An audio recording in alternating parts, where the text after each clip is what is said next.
The last one I did, literally 12 days, is all I asked for. 12 times 300, $3,600. Out of the blue. Is that they charge the buyer. You're hurting the buyer. You're hurting the buyer. You're hurting the transaction. What are you doing? And what's the alternative? The alternative is there's not 100,000 people right now buying houses. Right. Let's be honest. There's not. They're not out there lining up to your new model right now. Welcome to the Lending Lounge. Today we're going to talk about things that you can expect on the loan side when going to buy a brand new home with a big builder. Jose, we deal with a lot of people, day in and day out doing loans. Absolutely. A lot of people, there's not a lot of inventory in Florida and any other state. So a lot of people are looking for that new house feel, right? Everybody wants to find, hey, I want my house. If I can't find what I want, let's go new construction. And that's totally an awesome option for those that can do it. But these are things that we see on the back end that, I don't think that are very nice or... I got a few pet peeves to say about Let's say we need to bring the gloves down. I'm tired of being politically correct with big builders and the things that we see that hurt the consumer more than they help them. And the builder expects us to explain these things to them when it's not our job. I think one of my biggest pet peeves is always saying, my preferred lender gives them this money. No, they don't.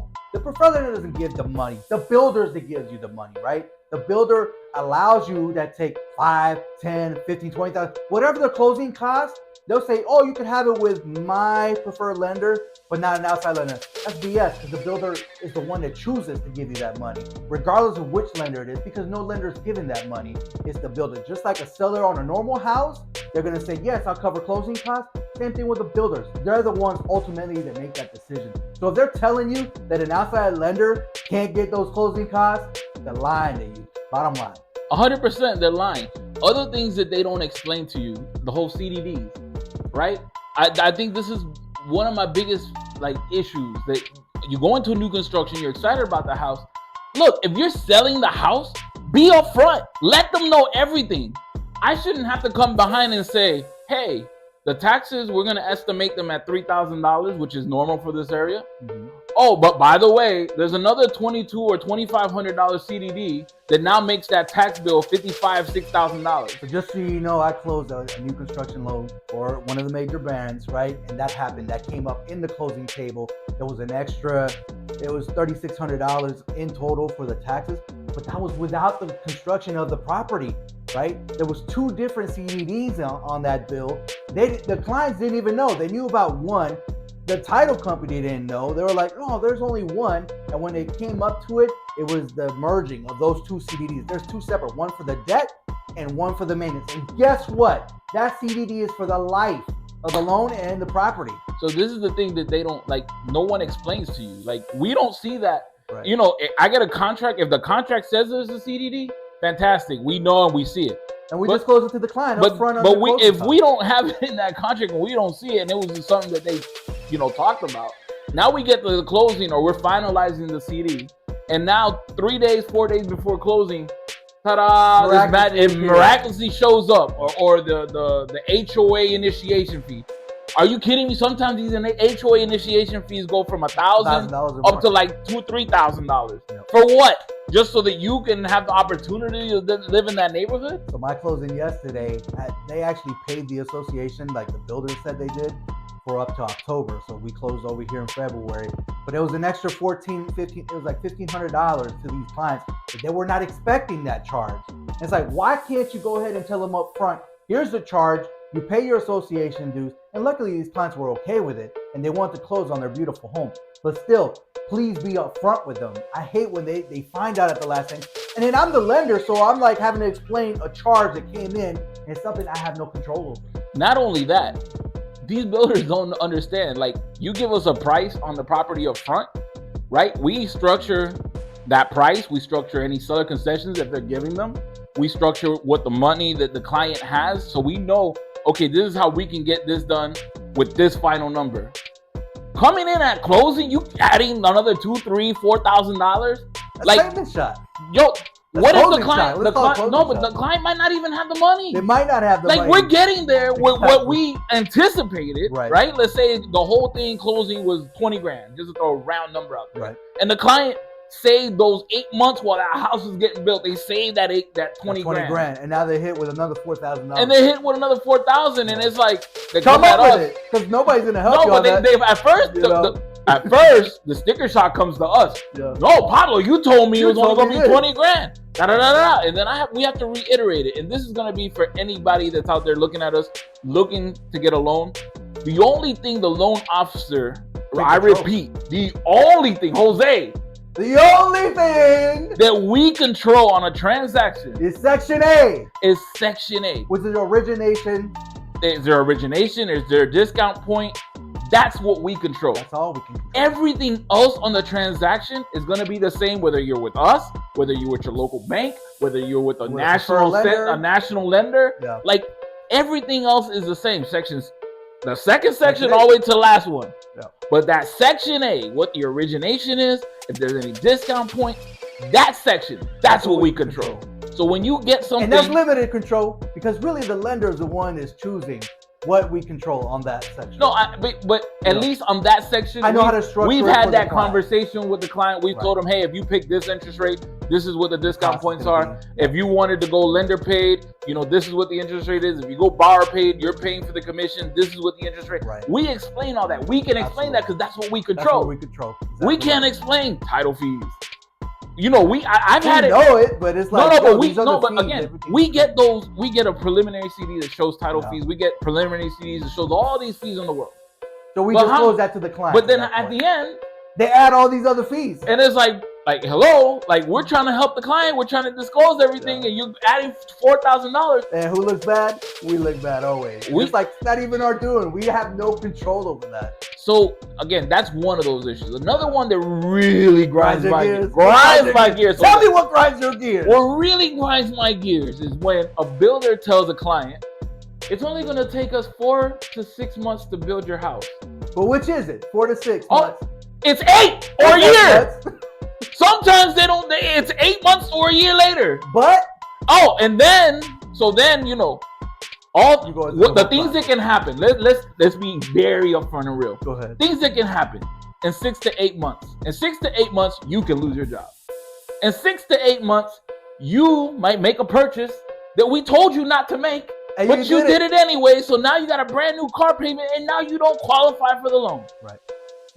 The property may appraise higher, and the builder has sometimes these little in fine print that they can raise the price on the property if they wanted to. That's in there too. So we get there, right? Let's say you made it through that whole hurdle from 6 months to a year. Right.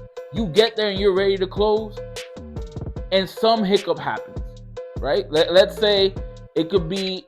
This is a real one. This has happened to one of my clients before. Ready to close. They were great for a whole year. We get to closing, or we get to 2 weeks before closing. It's Christmas time, and you had to buy them clothes for your kids. You had to buy them new toys for your kids. You had to go Christmas shopping. Your credit score goes from being a 680 to a 639. You're in a different bucket now. Now your interest rates are different. Now everything is different. Right. So then we have to figure out a way to restructure the deal, right? Like, let's say maybe it was one person that was on the deal. Maybe it was a couple, a boyfriend and girlfriend, or a husband and wife. Maybe I was just using the husband. Now I got to figure it out with the wife because his credit scores went down because of the Christmas shopping, or vice versa. Mm-hmm. Now we found a solution. We need an extra week or two to get it done. And we don't get the week or two. Oh no, we'll get it at a cost. At a cost. At a cost. The builder took a year to build the house. But they're willing to charge you what? But they're willing to charge you $200 to $300 per day. That's the last one I did, literally 12 days, is all I asked for. 12 times 300, $3,600.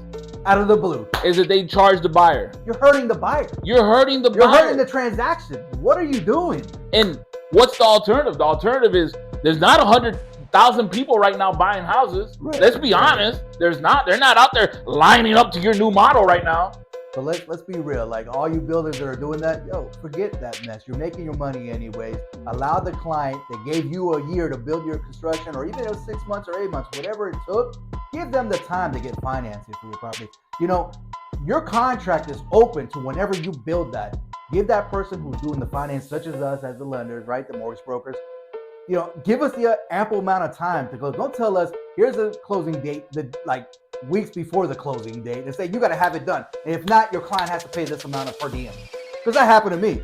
Oh no! It happened. I'm sure a lot of lenders are outside, and they're like, "Oh, we don't like working with outside lenders because of that." No, your inside lender has all the free reign, right? Where outside lenders don't get that free reign. But your communication is terrible with us, and then everybody wants to point fingers at us. Oh, no. The communication is bad. But it's like, you didn't tell me when the property was constructed. This happened to me. So my closing yesterday, the builder didn't tell me when it was constructed, right? So I went out there with the initial appraisal. It was incomplete, obviously, as subject to. And then next thing you know, I got to do a final inspection. So you cost the client another $200 for that final inspection. But here's the problem. They didn't tell me when the property was completed. And I had 1 week left for this closing to take place. So then I called them all up because nobody communicated with me. I pushed all the buttons. I finally get it. Oh, yes, the property is complete. Well, what are you going to tell me about that? I'm the one that's doing the loan. Please communicate with me.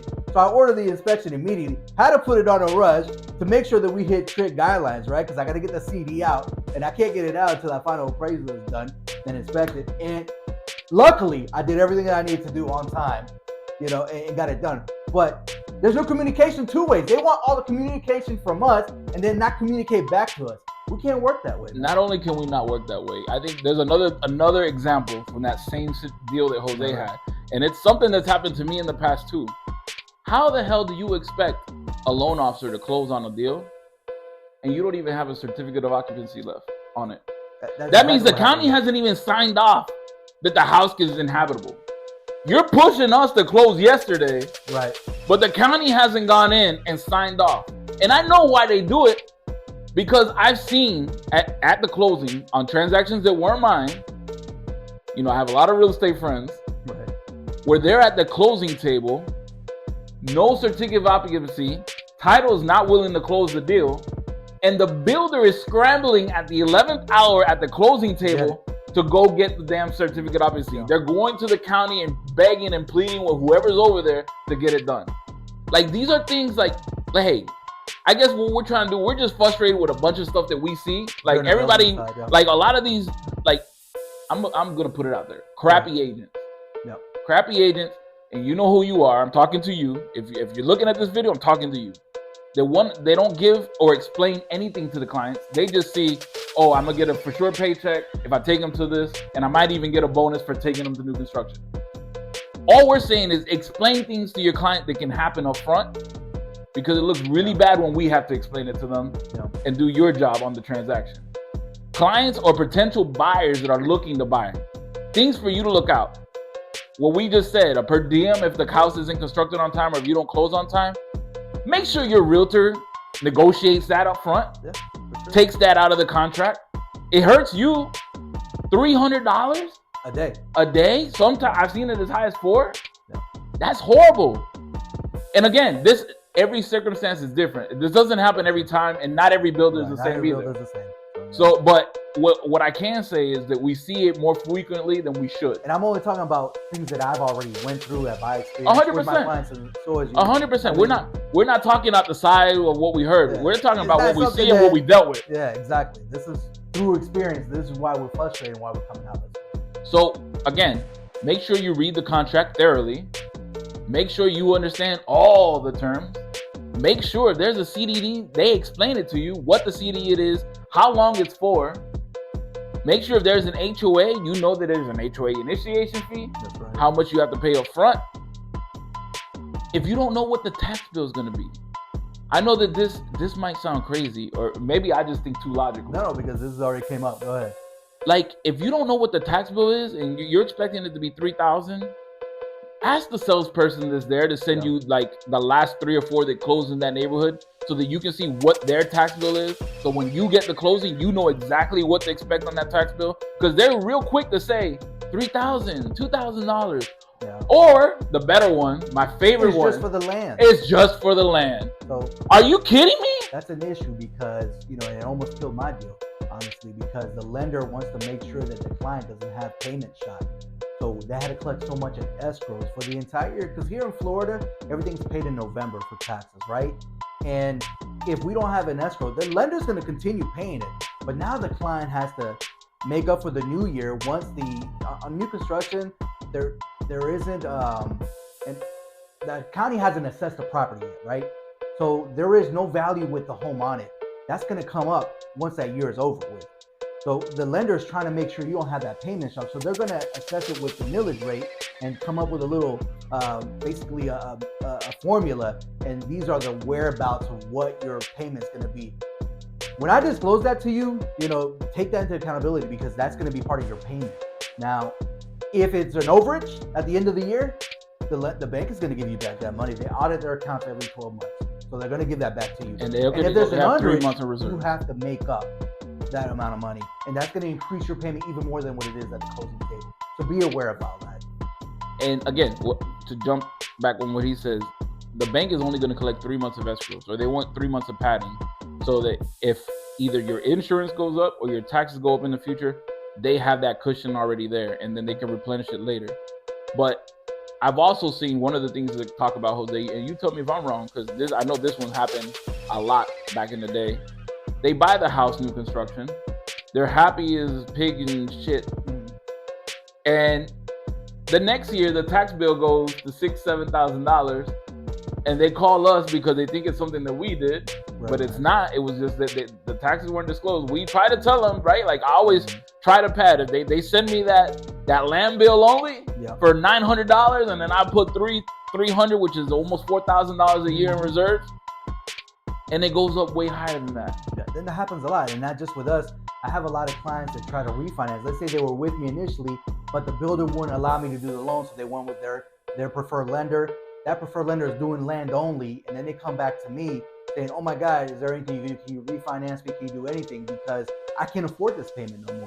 And it should have been taken account from the very beginning of the process. Hey, this is what your payment potentially can be, and now we got to figure it out. And we're scrambling to make sure that client isn't hurt, and they might lose their house. They might be foreclosed because they can't afford that payment anymore. 100%. Be aware of all these things. These are pitfalls. Again, we always talk about pitfalls. This is a pitfall you may get into with new construction. With new construction, and again, it's not all of them. No, it's not all of them. I'm not going to say that every one of them is bad. I would say that 80% are the big builders. I'm not going to name names because we're not in the business of talking bad about anybody like that. Right.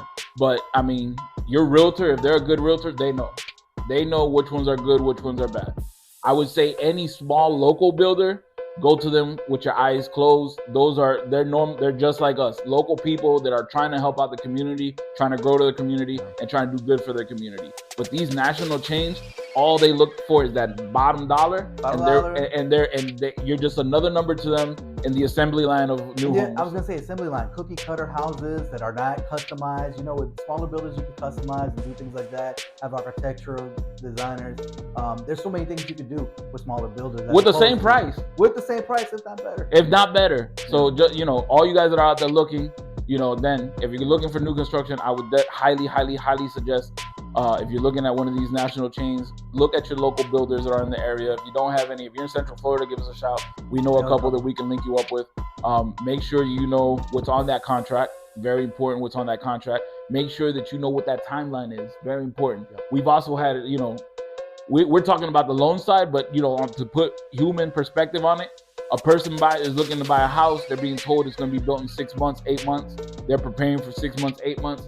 At that 8-month mark, they got a U-Haul, they got movers, they're getting out of their rental property. Yep. The builder says, "Oh no, we still got a month and a half still to go."